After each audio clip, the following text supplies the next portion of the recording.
The Bantu migration was one of the most important and influential migrations in the history of the human race. The movement occurred 2,000 years ago and had a lasting effect as seen through the many cultural and technological advances shared throughout the various regions of Africa. The Bantu are a unique group of agriculturalists who spoke various dialects of the Bantu language. They first inhabited North Africa, but due to a series of push factors, they were motivated to migrate. No one knows the exact reason for the large movement, but historians suggest some of the possible push factors include exhaustion of local resources, overpopulation, famine, increased competition for resources, climate change, or simply developing a spirit for adventure. The Bantu traveled southward and some eventually diverged east.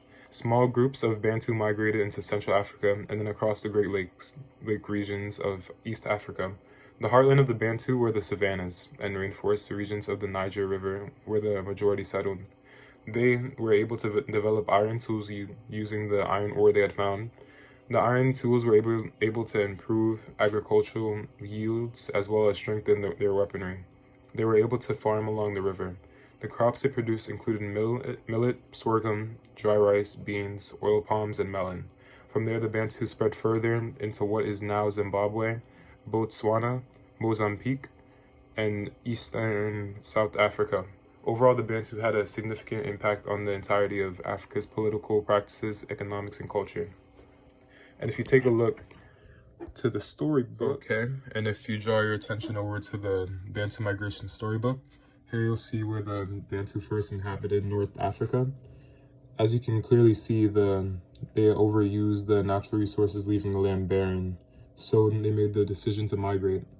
They moved down southward to a different environment, the savannas. There they were able to find and develop iron into different types of tools to be used for weaponry and for agriculture. Using that new iron, they were able to farm along the Niger River to provide a source of sustenance for them.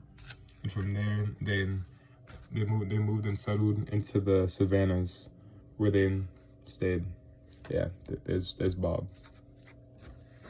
That's Bob. He's nice. Bantu migration.